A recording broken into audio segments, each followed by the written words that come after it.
But no, I eat usually around 10,000 calories a day, 12 chicken breasts a day, and 3 pounds of beef, about 8 meals a day.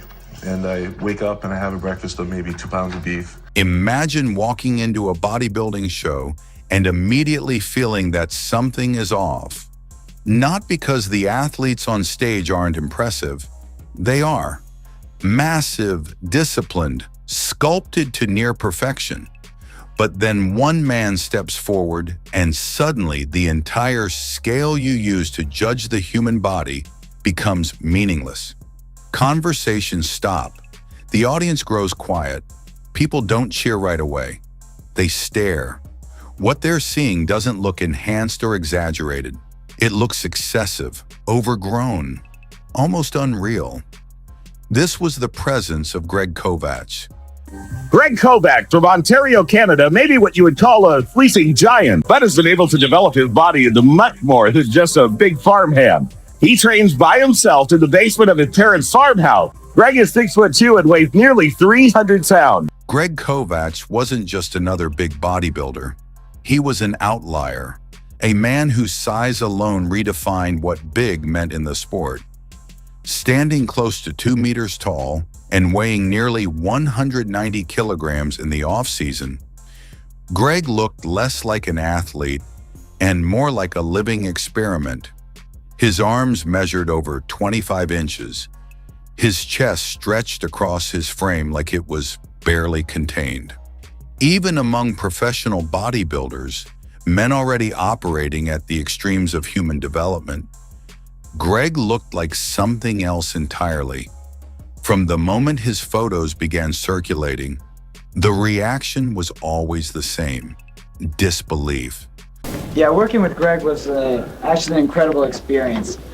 The camera will never justify his size, and it's just incredible to see the difference, the scale between an average man and Greg. It's just incredible. The man is incredibly humongous. He is just larger than life. People questioned the camera angles. They questioned the scale. Some outright refused to believe the images were real, but they were. Greg Kovach was exactly as massive as he appeared. Oh, you see the bones kicking in now. Woo! No tricks, no illusions, just raw, overwhelming mass. Born in Canada, Greg didn't start as a myth. He started like many others, lifting weights, building strength, chasing progress. But while most bodies respond gradually, Greg seemed to ignore natural limits.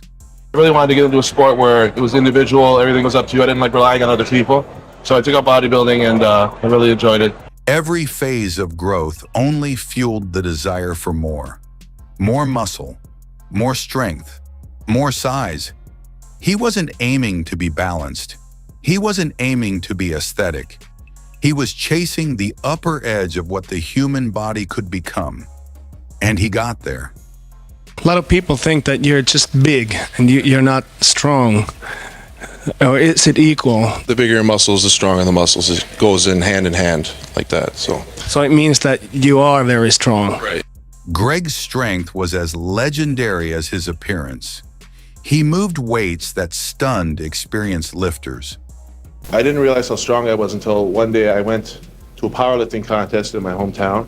I was reading a magazine and it said Ted Arcidi, the strongest man in the world. And the top bench was 430 pounds. And I went up there and I benched it like 19 times.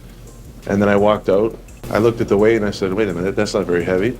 Watching him train felt less like watching fitness and more like witnessing something primal, brute force overpowering iron. People didn't just admire him. They came to observe him, to see how far a human body could be pushed before something gave way. It wasn't long before the nickname followed him everywhere. The biggest bodybuilder who ever lived. Expectations skyrocketed. Surely a man this large would dominate the sport. Surely titles were inevitable. Surely the judging criteria would bend to accommodate a physique that extreme. But competitive bodybuilding has rules, and those rules don't reward size alone. Despite his unprecedented mass, Greg Kovacs never conquered the professional stage.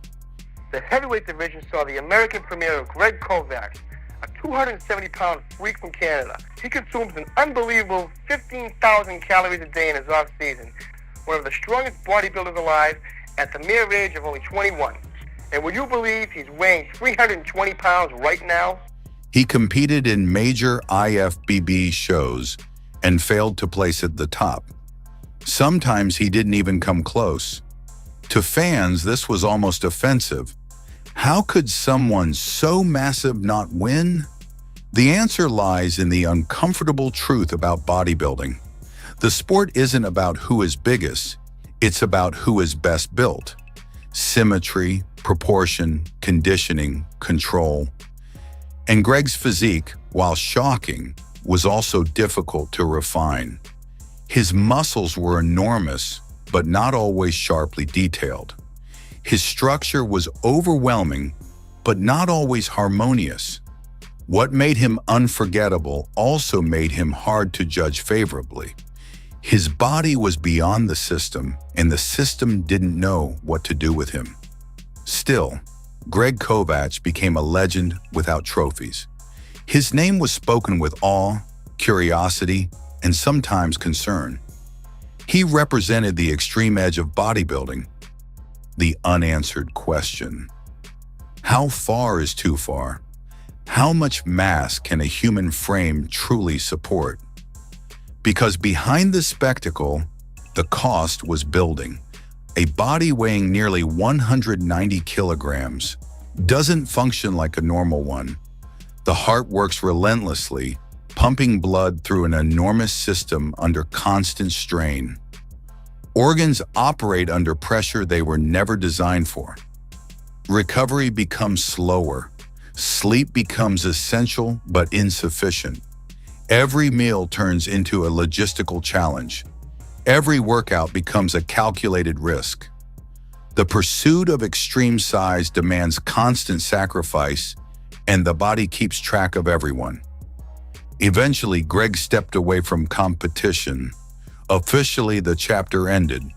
But the damage of years spent at the edge doesn't vanish when the stage lights go off. The stress remains, the strain lingers, the body remembers. In November of 2013, the news spread quickly through the fitness world. Greg Kovacs had passed away.